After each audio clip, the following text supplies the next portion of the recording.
Hello and welcome to some more Star Citizen. We have a trio of topics today to talk about.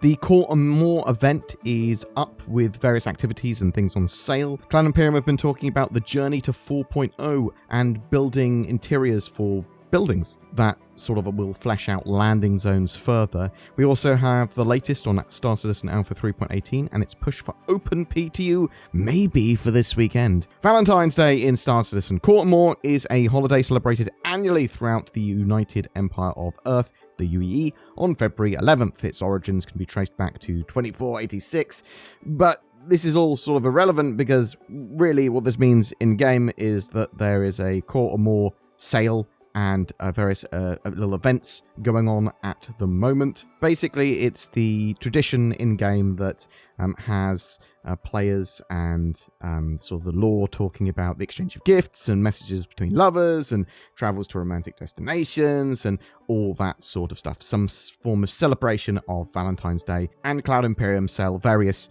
pink, black, and red skins in that sort of Valentine's Day style. So, inspired by the traditional colours of Core and More, there are some love-struck paints that give a stylish metallic pink and black look to your ships. If you own an Arrow, Cyclops, Scorpius, Hoverquad, Nomad, or Ares, there are some specific paints for you to purchase. The love-struck paints for the Arrow, Cyclone, and Scorpius will be delivered in the upcoming 3.18 patch. There are some red-hot armor sets to purchase, but also RSO subscribers have access to a few sets of Core and More themed armors.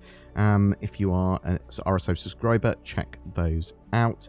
Back for a limited time, they also have the ultra-exclusive Anvil Hornet Heartseeker, which functionally is a Super Hornet with a different loadout and a cool little skin. They're also selling all the ships that they have skins for, so the Hoverquad and the Nomad, the Scorpius, the Ares, Inferno, and Ion, the Arrow, the Cyclone, buggies as well. So if you are looking to grab any of those during Core and More, then now's the time. But remember, you will be able to get all of those ships and vehicles in-game, though that said, things like the Hornet Heartseeker and the exclusive skins and stuff may be a lot harder to get. You might have to get them off players eventually, or they might be super exclusive. So just bear that in mind. Some of this stuff, especially like promo items or aesthetic stuff, sometimes is more exclusive. I am interested to know what people's thoughts on that are. It's clearly not pay to win, but is it still in your mind predatory monetization, or is that something, well, actually no, customization like that is a great way of funding the game?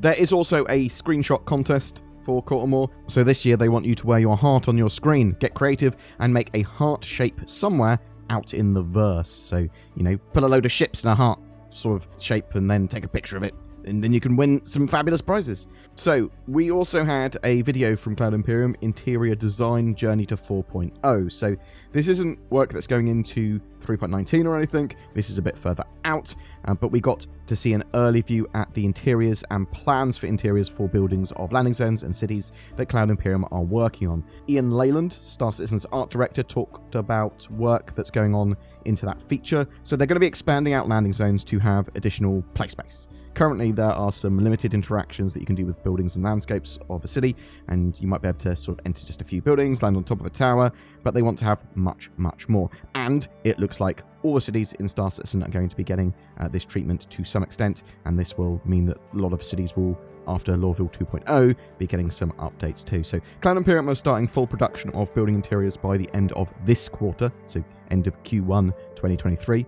They have produced some blue skies ideas to springboard conversations about the direction of these interiors, what they should do, what they should offer in terms of gameplay, how buildings should be built out, and then from after the interiors are built, they then will build the exteriors on top of that, and then update the sort of cityscapes with that. So from a design point of view, they are looking at a sort of tower block or skyscraper or a building in a built-up city. They want rooftops to offer access and exit points to players.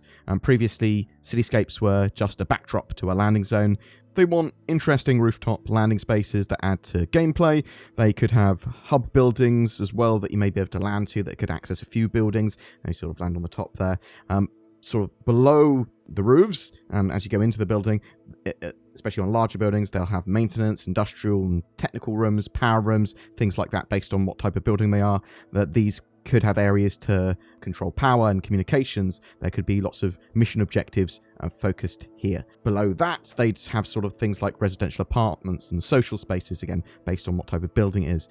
These could house players as well as NPCs with a load of different layouts and architectural styles. They want all of this stuff to be modularly built, so they can sort of apply it to lots of different areas. They can have like a dungeon kit to be able to build out these buildings, but they're looking at higher end areas as well for apartments, so you could have a big just entire floor dedicated to a single apartment. But there might also be dystopian sort of flat blocks that are just packed full of players and NPCs, something you might see at like Lorville Hurston, for example.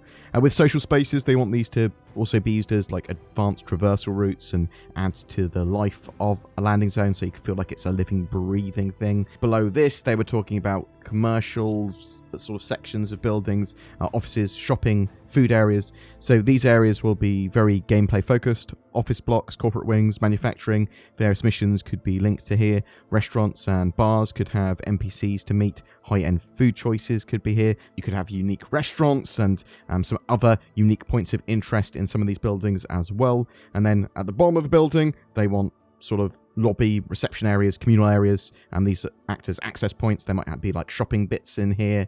Players and NPCs access these areas, and there'll be lots of branding and signposting. They're building them to be sort of multi-layer traversal spaces and to inform the rest of how a building sort of will function. And below this even, they can have a lot more. So they are planning out subways and underground sections. So this is like lower access and maintenance to some areas.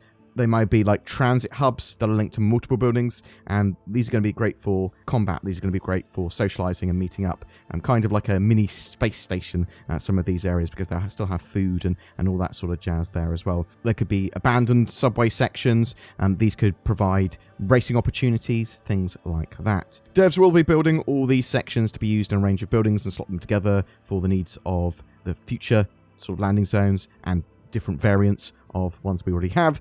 This will also help inform player habitation plans and gameplay too.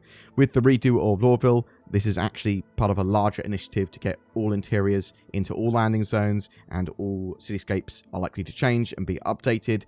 Buildings will need to be made bigger to fit interiors. Cloud Imperium are also working on those new underground facilities at the same time, so the verse is going to be getting a lot more densely packed with gameplay in the not too distant future. Now, Star Citizen Alpha 3.18 underwent a stress test in a push to help get it to open PTU. So Cloud Imperium are trying to push for Alpha 3.18 to open PTU to all backers for this weekend if possible. They ran a stress test on the PTU to help with finalizing bugs and some fixes. There was a new Star Citizen Alpha 3.18 patch as well. They added the Cutlass Steel to various Arena Commander modes, and they fixed a little bit. So the extraction laser with the rock vehicles was failing to retrieve shards from harvestable deposits. That's been fixed.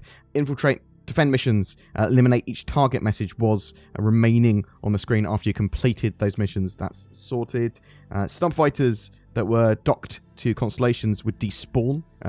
Drake Vulture's bathroom door wouldn't open, and toggling the salvage beams would cause animation skips or the arms to be in incorrect states. Security Post Korea quantum travel was obstructed for many ships. Players didn't inherit the atmosphere of a ship when they were sitting or laying down in some seats without helmets. With personal inventories, attempts to move all could fail, and they also fixed an additional 3 server crashes.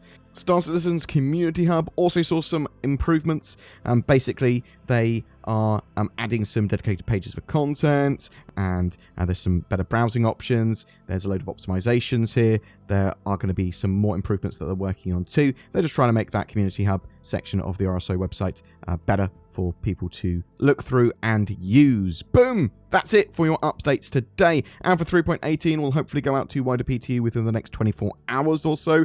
It is based on whether they can get a stable enough build and whether they're happy with it. What do you think on that? Do you think that's going to be something we see for this weekend, or do you think it's going to be pushed into the next week? Are you looking forward to that open PTU. Are you looking further forward towards building interiors and the reworks of various cities in-game? Are you liking the looks of any of those core and more skins, be they for ships or armor for your character? Whatever your thoughts, I'd love to hear from you in the comments below. That's the last chevron locked in, Mr. Daniel Jackson, who is legally distinct from any doctors of the same name. We've done it. We've connected to another world. Daniel Jackson, we're being hacked through the gates to the stars, which is also legally distinct from any other gates that travel to the stars. We should have got NordVPN, Daniel Jackson. We would have been able to browse the internet safely, accessed our favorite content on Netflix, and we would have been able to have privacy. We would have had less of these Egyptian-looking snake people attacking us too. You should check out nordvpn.com/BoredGamer and get yourself a great deal on NordVPN. Just click the link in the comments section below. Every month we have a ship giveaway. For February, it's for a Crusader Spirit C1, the very cool looking multi-crew, multi-role competitor to the Cutlass Black and Freelancer. As it's a concept ship, you'll get a Cutlass Black until it's made flyable. You'll get lifetime insurance with the ship and a game package for Star Citizen 2, so all you need to play. Just comment on any of my videos made during the month to be in for a chance of winning that. If you would like to further support the channel, then consider becoming a Patreon or using that join button under my YouTube videos to become a channel member. It goes a massive way to helping us make videos every day, and you'll get some exclusive content from me and Zinnia from time to time too. Become a board gamer today!